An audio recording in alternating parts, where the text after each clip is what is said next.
साथ संबंध 62 के वार के बाद खराब हुए थे और अक्साई चीन का एक बड़ा हिस्सा जो है वो चाइना को दिया गया था। उसके बाद से ही मेहरबानियाँ शुरू हुई थी। तो वो अक्साई चीन वाला इलाका था जिसके कारण ये शुरू हुआ था। अब आपके जो मूल प्रश्न पर है रचना जी, उस पर आता हूँ। बात हो रही है चाइना पाकिस्तान इकोनॉमिक कॉरिडोर की, सीपीईसी, जो बलूचिस्तान से होकर के गुजरता है और बलूचिस्तान के में क्या हालात हैं ये सारी दुनिया को मालूम है। अब ये जो चाइना पाकिस्तान इकोनॉमिक कॉरिडोर था, ये लगभग नॉन स्टा मतलब ये लगभग बंद जैसी स्थिति में है। वहाँ कोई काम नहीं हो रहा है, इसलिए कि बलूच जो लड़ाके हैं वो न केवल पाकिस्तान आर्मी पर अटैक कर रहे हैं, चाइनीज इंजीनियर्स को भी और बाकी सारे लोगों को। तो ये चाइना के लिए एक बड़ा संकट है। अब ये क्यों कर रहा है? भारत ने जब G20 भारत ने अपने यहाँ G20 का सम्मेलन बुलाया था, जिसमें वो ग्लोबल साउथ की बात हुई थी। उस दौरान एक प्लान लॉन्च किया गया था, India middle east Europe corridor, IUPAC. तो ये जो आईपेक था, ये जो बची खुची कसर थी चाइना के ड्रीम प्रोजेक्ट की, सीपेक वाली, उसको धराशायी कर देगा। तो एक तो ये बड़ा खतरा है। दूसरा ये कि जो पाकिस्तान लगभग 75 साल में जो उनके यहाँ आतंकवादी गतिविधियां थी, उनको ना चला पाने में नाकामयाब रहा है। तो अब वहां पर इसको थोड़ी मदद मिलेगी तो फिर वो सारी गतिविधियां आएंगी। तो वो पाकिस्तान जो है भारत को डिस्टर्ब करेगा, तो थोड़ा सा एक चाइना को राहत मिलेगी अगर भारत का डेवलपमेंट रुकता है। ये दूसरा मामला है। तीसरा जो रीजन जो है वो अमेरिका जो है हमेशा पहले प्रोटेक्ट करता था चाइना को। ये 63 के पहले मान लीजिए या हमेशा से। अब वो काम चाइना कर रहा है। पहले अमेरिका अपना इंटरेस्ट सर्व करता था पाकिस्तान की मदद से।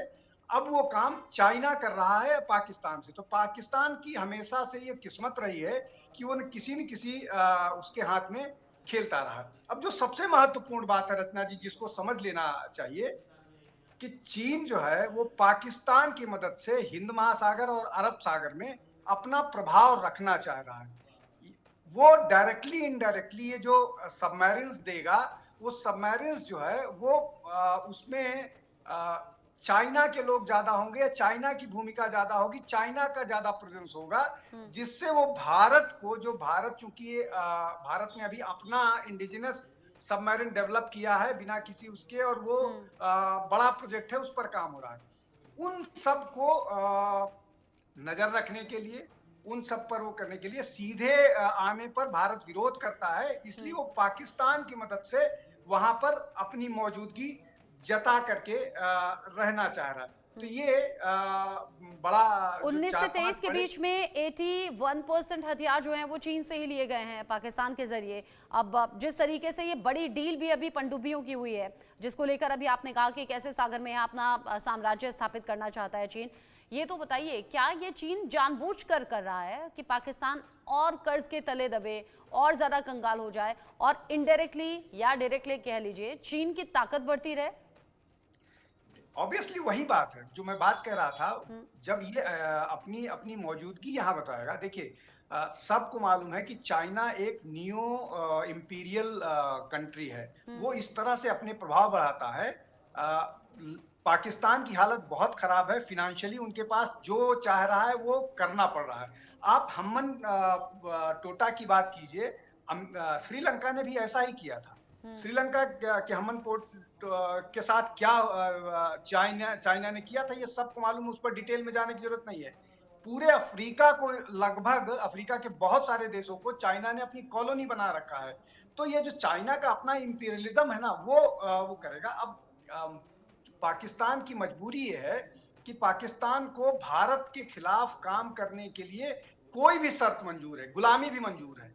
तो ये जो उनकी सरकारें हैं, ये इस तरह का अफीम जनता को पिलाती हैं कि अरे हम इस बहाने भारत को दुरुस्त करके रखेंगे, और उनकी जनता मान भी जाती है। और यही है, आप सोचिए, पूरा का पूरा इकोनॉमी पाकिस्तान की ध्वस्त हो गई है। उनके पास मतलब लड़ने तक के लिए वो नहीं है। पाकिस्तान आर्मी का ये हाल है कि वो बलूचों से इस तरह से पिटते हैं, मतलब उनकी हालत ऐसी है कि भारत का एनसीसी का जो कैडेट होता है, अगर वो पाकिस्तान आर्मी के सामने खड़ा हो जाए तो पाकिस्तान आर्मी भाग के खड़ी होगी, इसलिए कि वो ट्रेन नहीं है, उनके पास इक्विपमेंट नहीं है, उनके पास साधन नहीं है, ट्रेनिंग की फैसिलिटीज नहीं है।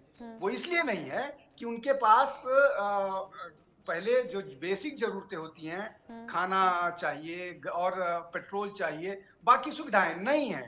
इसलिए कि इकोनॉमी कोलैप्स हो चुकी है। पैसे भी बाहर से माँग-माँग करके वहाँ की अर्थव्यवस्था चल रही है। अपना कोई जो जिसको बोलते हैं कि इकोनॉमी अंदर से मजबूत होनी चाहिए, वो नहीं है।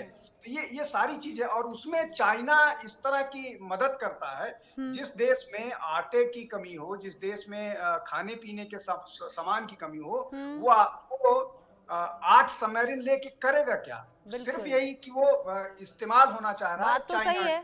ये बेसिक सुविधाएं हैं, ये बेसिक चीजें हैं कि 2 वक्त की रोटी लोगों को मिल जाए।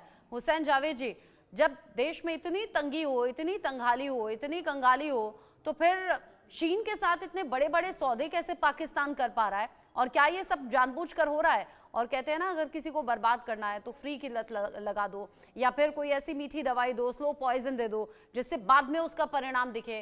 पाकिस्तान कहीं इसी चालबाजी का शिकार तो नहीं हो जा रहा है? देखिए सबसे पहली बात तो ये कि अभी जो हमारे पार्टिसिपेंट है विनोद जी, उन्होंने एक बात कही कि हमारी इकोनॉमी कोलैप्स कर गई है। मतलब हमेशा वही एक मंत्र होता है कि आप क्या हमारी इकोनॉमी को उसी सूरत-हाल में देखा जाता है जो आज से 3 साल पहले का था, जब एक एक इस तरह का खतरा था कि ये डिफ़ॉल्ट हो सकते हैं, जो कि नहीं हुए। बिकॉज़ इकोनॉमी जो है अब वो आहिस्ता-आहिस्ता अपने पाँव पे खड़ी हो रही है। हमारा जो इन्फ्लेशन की शरह है वो बहुत ज़्यादा बेहतर हो चुकी है। महँगाई की शरह बहुत कम हो गई है। क्या कहाँ वो 39 पर थी, आज वो है 4.3 जो है उससे भी कम हो चुकी है। तो कई चीज़ें हमारे जो हुई हैं बहुत इम्प्रूव हुई हैं। लेकिन वही बात है कि आपके यहाँ चीज़ों को उसी उसी ऐनक से देखा जाएगा। अभी सर ने कहा कि जो हमारा सी पैक है वो बिल्कुल स्टॉल्ड हो चुका है। तो मैं बताऊँ ये 2015 से शुरू है, 10 साल हो चुके हैं सी पैक को।